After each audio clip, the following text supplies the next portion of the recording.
Hi, this is Dan Heisman, and we're continuing with our series of YouTube videos to help you play chess better.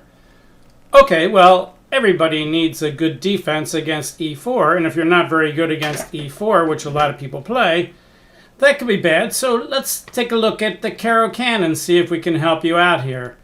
Your opponent plays e4. What's the idea of c6?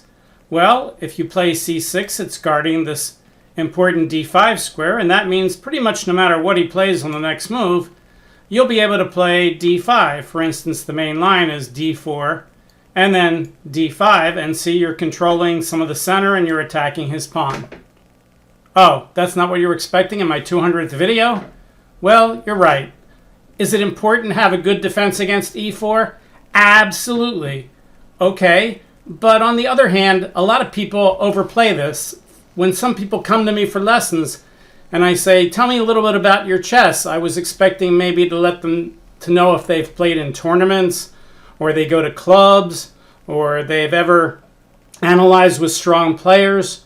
But instead they'll tell me, here's what I play against e4 and here's what I play against d4. Well, okay, that's good information, important information, but in terms of the big scheme of things, it really isn't that big a deal. I always tell my students, you can play any opening you want as long as it's a reasonable opening and you want to learn it and learn how to play it better. That's not to say that what opening you play doesn't matter, because of course it does. But a lot of times these kind of things are really, really overemphasized by lower rated players. They think that, gee, if I study this opening, it'll really make a big difference. And earlier in some of my other videos, I used what I called the clone argument. The clone argument is, suppose you have an 1800 player who tries hard on every move, and we clone him, but the clone has a defect, and the clone loses concentration on 5% of the moves, which is 2 moves out of every 40 in a 40-move game. And in those 2 moves, he just plays kind of the first move he sees.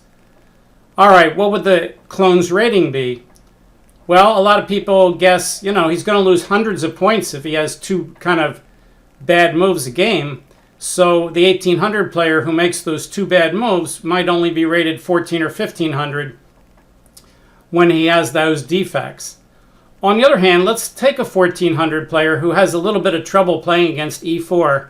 And I won't just show him how to play the Caro-Kann here. I'm going to give him a pill that has him memorize an entire book on the Caro-Kann. What would the 1400 player's rating be if he has a pill that has him memorize a book on the Caro-Kann? Well, most people also correctly guess that the rating is probably going to be something like 1430. He'll gain maybe 30 rating points. Why so little? Well, first of all, it's only going to help you if your opponent plays e4. If he plays anything else, it won't help you. Secondly, it won't help you when you're white unless your opponent plays e4 and gets you into a line in the book. Third, it won't help you once you get out of the book. If you're a 1400 player and you're playing 8 book moves until your opponent takes you out of the book instead of 3 or 4 because you memorized the book on the Caro-Kann, then you're going to play like a 3500 for 8 moves instead of 4 moves. But then after 8 moves, the next 32 moves in a 40-move game, you're going to be back to your 1400 strength. So memorizing the book on the Caro-Kann really doesn't do much to help you once you and your opponent get out of the book. And if you're playing other people that aren't very good, they're not going to be playing 25 book moves against you. Even if you memorize the whole book and there's some lines where the author goes 25 moves deep, the chances are if you're 1400 and you're playing someone else around 1400, they're not going to know 25 book moves anyway, so they're going to take you out of your book at some point. So unless they fall into a trap and lose the game, which is possible, the book probably has some traps in it, then memorizing the entire book is going to be helpful, but maybe 30 rating points. Well, let's compare the 30 rating points with the 300 rating points that the 1800 lost when he didn't get his full concentration on every move of the game. And what we see is there's about a 10 times bigger difference for losing your concentration a couple moves a game than there is for how much you would gain by memorizing an entire opening book. That tells you something. For instance, suppose I see 2 people playing and one's 1500, one's 1800, and the 1500 comes up and says to me, I'm just as good as that 1800. I've played him, and I usually give him a good game, and I should have won a lot of games. I don't really think he's any better than I am. Is this just sour grapes? And the answer is no. He could have just as much knowledge as the 1800. That's true. Maybe he's even read more chess books. And is he good as good as the 1800 at analysis and evaluation? Well, probably not, but he might be close. But one of the things that might really separate them is consistency. We just talked about that with the clone. It's very possible the 1500 plays the 1800 and they play equal for 25 moves, and then it gets a little complicated, and then it gets critical, and the 1800 is still like the tortoise and the hare. He's the tortoise guy, and he's still plodding away. And the 1500 sees something where he thinks wins the game, and instead of saying, uh-oh, red light, red flashing light, I think I see something that wins the game, he says, oh, I can do this and this and I win, and he goes, boom, and he does it. And then all of a sudden, there's something wrong with his analysis. He got too hasty, he got too excited, he didn't, keep that consistency, and the 1800 looks at it for a while, and he goes, gee, I thought I was stopping that because I could go here, and then all of a sudden he plays something. The 1500 goes, oh, darn.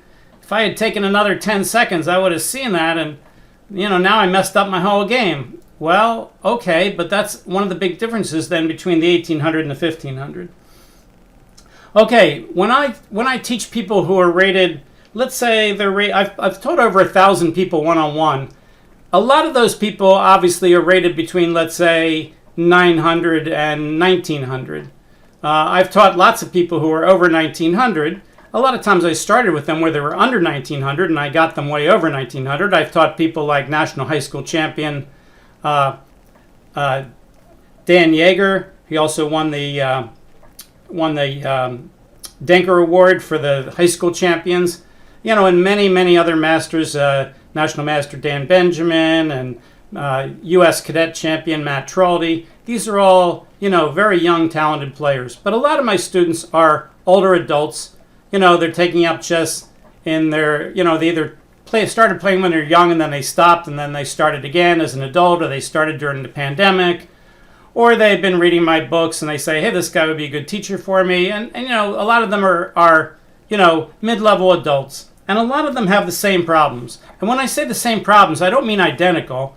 For instance, you could have two 1400 players and they both have bad time management, but they're exactly the opposite. One of them plays way too fast and the other one plays way too slow. And you have to convince the guy who plays way too fast that, hey, there's a lot of things to look at in almost every position. You need to take your time and learn how to do that and teach him what he has to do. And for the guy who plays way too slow and he's so afraid of making a mistake and losing the game fast that he plays too slow, and then he gets into unnecessary time trouble, and then he throws away game after game after game after game after game, and he keeps telling me, oh, I had a perfectly good game for 25, 30 moves, and then I threw it all away. Well, no wonder, your opponent had 27 minutes left on the clock and you had 10 seconds. It's no wonder you threw the game away. You can't do that. And they say, well, yeah, but if I play faster, I'm going to lose more games early in the game. And I say, sure you are, but only a few. But for every game that you throw away because you played at a normal speed earlier, you're going to have a chance for 10 games later in the game because you'll have time to finish the game. So these are some of the common time management problems that they have. A lot of people who started playing during the pandemic, they watch grandmasters play all these 10 and 15-minute games online, and they think, that's what I should do. And they go onto these servers where they have these buttons for 10 and 15-minute games, and they think, well, the fast games are when you play like 3 minutes or maybe 5 or maybe 1, and the slow games are where you play 10 or 15 or 20. Well, you don't learn how to think by playing a 10-minute game. 10-minute game is 600 seconds. The average game is 40 moves. 40 moves for 600 seconds is 15 seconds a move.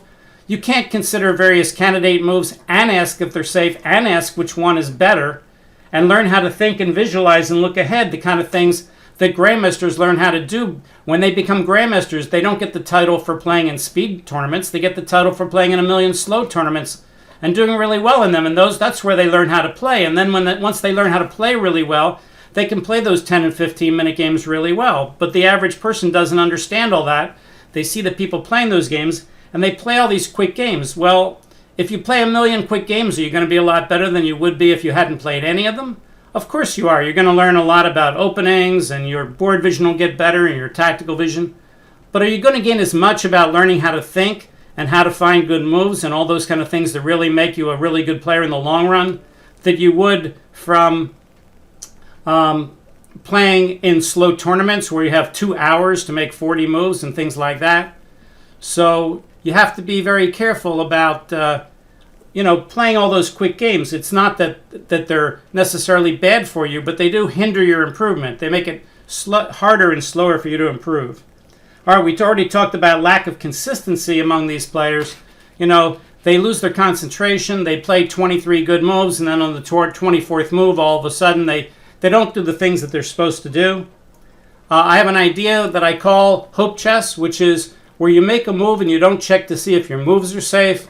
You don't look to see if your opponent has a check, capture, or threat on the next move, which might beat you. You just make a move, and then when he makes a move like a threat, you say, okay, now he's made this threat. How am I going to meet this threat? Well, the answer is, a lot of times, it's impossible. He's made a threat that there's no answer to. And that's why you can't play hope chess. Now, when you're playing these 10 and 15-minute games, you pretty much have to play hope chess because you don't have the time to really look at what he's going to do on the next move, and you just have to wait and see. And when he does something you can't meet, well, end of game, okay, set him up for the next game. But if you're going to be a good player, you don't want to play that way, especially when you're playing slower games, and you have to learn to say, if I make this move, what are all his checks, captures, and threats, and how would I meet them? When I've tested a lot of intermediate players, they check to see if their move is safe, but they don't do it by analyzing the opponent's checks, captures, and threats on the next move. They do it by looking at the board and seeing if they can recognize that their opponent has any well-known tactics that they could play against them after that move. And if they don't see any danger, then they assume that there is no danger. So they're kind of not playing fully hope chess, but what they're doing is they're relying on their tactical vision to determine if the moves are safe. And unless you're one of the best players in the world, your tactical vision isn't usually good enough to encompass all possible easy tactics against you. So a lot of people say, when I ask them, why did you make this move? It's not safe. Your opponent just goes here and then you have no defense. And then they say, well, I didn't see that. What they really mean is they really were just looking for danger, and that didn't hit their danger button, and they let their opponent make that move, and then they couldn't answer it. But if they had, instead of just looking for danger, if they had said, what are all his checks, captures, and threats, and how can I meet them, or at least say, what are all their dangerous checks, captures, and threats? Sure, sometimes a lot of the opponent's checks are trivially terrible, so you really don't have to analyze them. But if they had looked for the dangerous moves that their opponent could play and make sure that they could meet them on the next move, then they would find those things using analysis, while when they're just using their tactical vision, they don't do that. Then I have another way of describing a thought process error, which I call hand waving. A lot of people hand wave. Hand waving is where they use general principles to make moves that they would normally, should make with analysis. It's okay to let's say your opponent plays A3 on the first move of the game. Okay, well then it's okay to hand wave what you want to do. But when you're playing positions where you really need to analyze and you just hand wave them, you're going to make a mistake. Let's go back to my first video on the YouTube channel. Let's go to examine Dan video %235. Whoops. Let's try that again. Gotta type it in right. Okay, so in the very first video on my channel, this is video 200, that was video number 1, I said, what would you play here for white? And what happens with a lot of lower rated players, especially in a game where someone's not saying to them, what move would you play? Well, when someone shows you a position and says, what move would you play? Then people go, oh, well, this is like a challenge and this is a puzzle and I better take my time and figure out what I need to do. But when they're playing a game, they make these moves kind of fast and quick. Like a lot of my students do what my student did in this game. They look at this position for white to move and they say, all right, I could take with the king or I could take with the pawn. Taking with the king attacks that pawn on f7, which he can't guard. It also doesn't double my pawns. Okay, so therefore I'm going to play king takes f6. Boom, hit hit the clock, and they make that move. I call that hand waving. That's not analysis. They're not analyzing what would happen after king takes f6, and they're certainly not analyzing what would happen after the alternative e takes f6. They're just hand waving and making the move fast. And a lot of my students do this. They play the whole game relatively carefully, and then when they get to the end game, they just start assuming things, and they start making their moves a lot faster when they get to the end game. You see this even with tournament players do this. It's a big mistake to play the whole game carefully and then get to the end game where every move could be crucial, and all of a sudden you're hand waving your moves. That doesn't make any sense. So here I would think you would realize, okay, let's see if king takes f6 really wins. Let's see if e takes f6 wins. Let's figure out which one is better, and let's try to play them. That's what you really need to do, but a lot of people just don't do that. They don't understand that's what you need to do. I had a guy on the internet, when I was doing my chess tip of the day on Twitter, I still do it every day. I've done it for 12 years. So we've had like almost 4,000 chess tips of the day. And one of the guys said, Dan, I was acquiring more and more knowledge to get better at chess. I was learning openings, I was learning endgames, I was learning principles, I was doing tactics and recognizing tactical patterns. And I got up to 1,500, but I've been listening to you and watching your chess tips of the day, and all of a sudden I realized I don't even know how to analyze positions where I don't know what to do. I have a lot of knowledge, but I don't really know how to analyze or evaluate. So when you get to a position like this, you can't just hand wave it and say, well, based on my knowledge, it's bad to double pawns, it's good to attack the pawn on f7. Okay, king takes f6 must be the right move. Well, that's not learning how to analyze. And if you would like more on this position, of course, you can go back to my first video on my channel where I talk about what I'm going to do in my channel, and I've pretty much done a lot of what I said I was going to do in the 200 videos that I've done since then. What are some of the other common mistakes that my students make when they first come to me that I try to correct? Well, they don't look up their openings after a game. Almost nobody does that. In fact, after I tell them, when you play a game, after the game, look it up and try to find if you had to play this game again, what move would you play where you could improve on what you did in this game?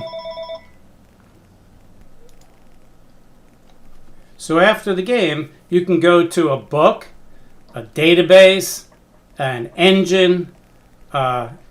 You can look at the game and say, all right, which move could I have done better? And next time you play that sequence, you would know one more book move than you did before. And I pretty much had to do that. If you watch the TV show, The Queen's Gambit, when Beth was a teenager, she was lying in bed reading MCO, and I gather from the year it was probably MCO 9.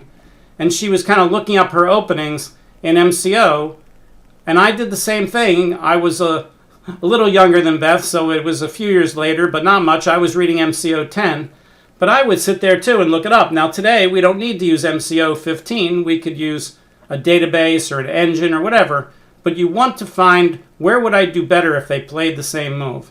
I recommend this to all my students, but I have to tell you, an awful lot of them, if not most, don't do it, or they do it once in a while. They just don't do it religiously like I did or Beth did in the show.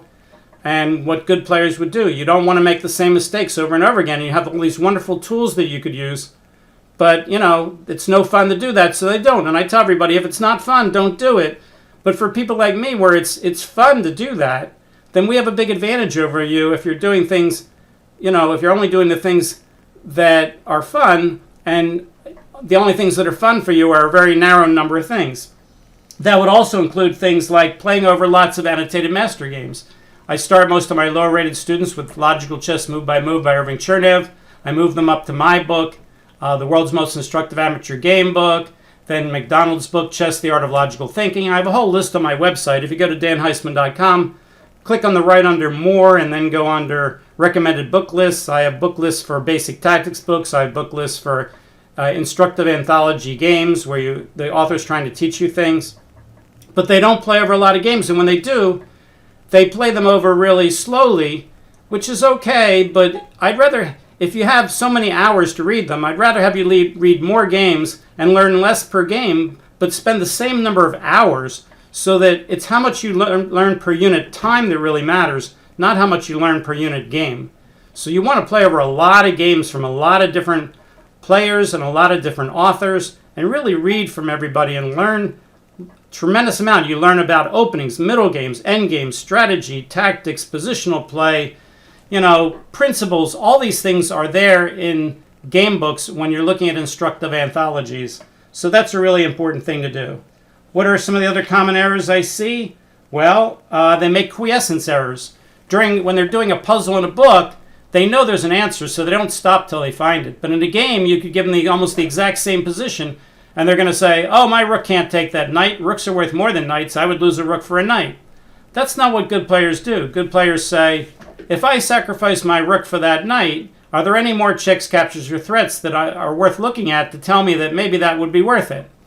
If the answer is no, then they do what the weaker players do, and they stop analyzing. But if the answer is yes, they keep analyzing and say, maybe the risk here is worth the reward. And what are you really risking when you look at rook takes knight? You're not risking losing the exchange.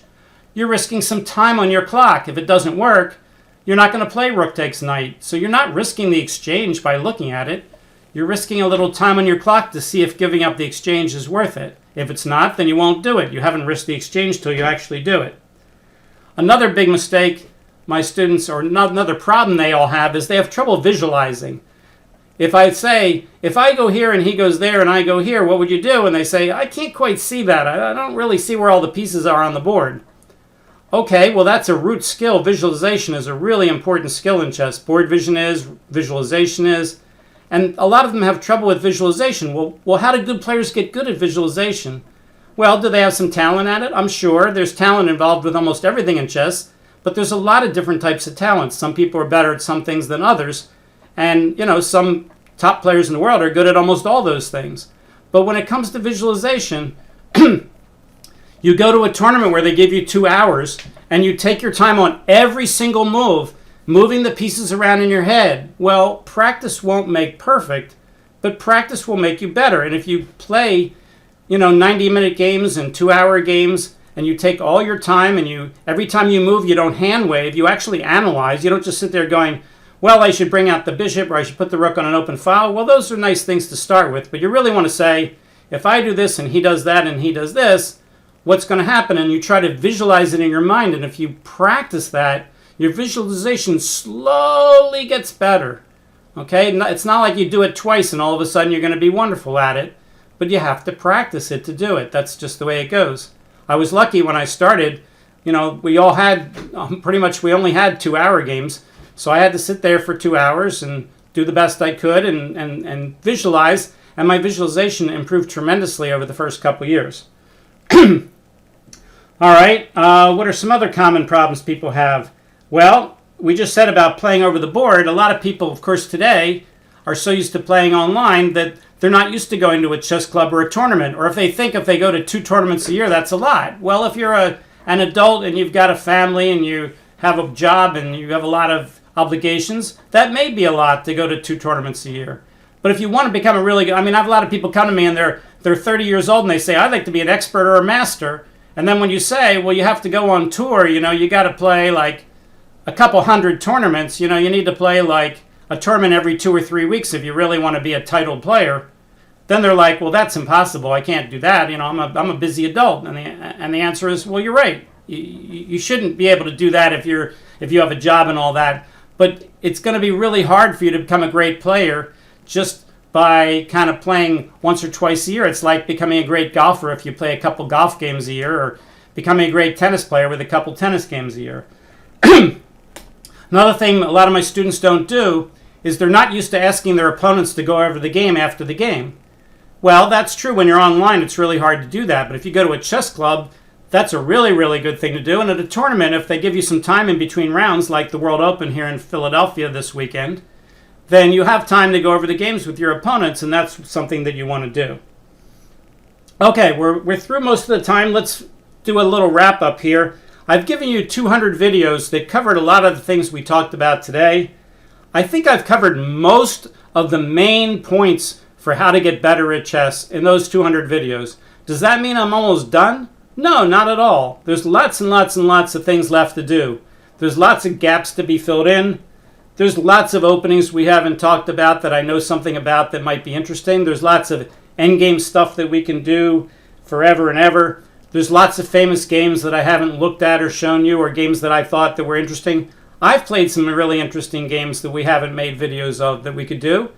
I've been playing some games out loud against the computer where people can get insight into how I think, and they could see that I'm not hand-waving. I'm analyzing the whole time. When people watch those videos where I play against the computer, they're always surprised and they say, wow, you did almost like 100% analysis. There was almost no hand-waving, very little outwardly strategizing. Everything's like, if I go here and he goes there and I go here and he goes there, how good is that? And if I go there and he goes there and I go that, well, how good is that? And is that any good? Is that safe? That's the whole thing is when I'm playing is all this analysis. And they're like, wow, I didn't realize that that's what good players do. I thought they were like always sitting there, pontificating and strategically, figuring things out. And the answer is, well, they do that too, but that doesn't take as much time. It really takes time is to grind out the analysis. Okay, what else can we do? Well, we have all these other fun things we've been doing, like 20-minute exercises. And, there's plenty of videos for me to make in the future. This is not the end of my videos. I have been thinking about maybe doing some live streaming. I know how to do it, I think, on Skype. But, of course, the big place to live stream is on Twitch. And I tried doing that a couple months ago, but there was a lot of hurdles to jump over. And I was really hoping that somebody who knew Twitch could kind of call me on the phone and walk me through what I needed to do. It took me, it's easier to make a YouTube channel, I think, than it is to live stream on Twitch. And it took me a couple days to figure out all the hoops I had to jump through to do the YouTube channel.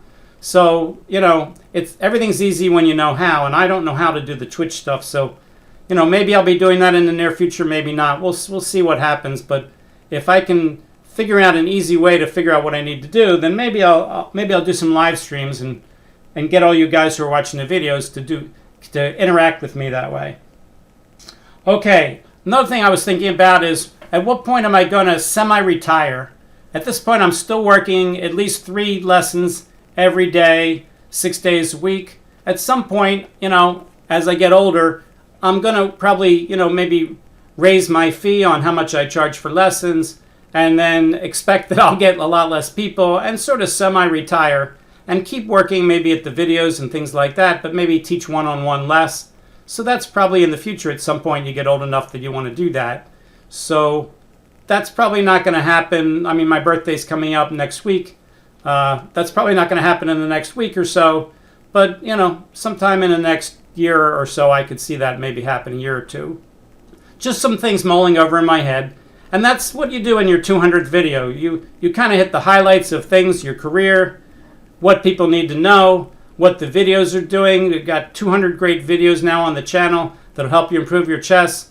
I can't see that there could be a much better set of 200 that I could have done. And I think I'm covering a lot of things that the average player needs to know that maybe you don't get on some of the other videos that I'm really covering things that you have to do. So hopefully they all hit home. Please tell your friends about the channel, Dan Heisman Chess.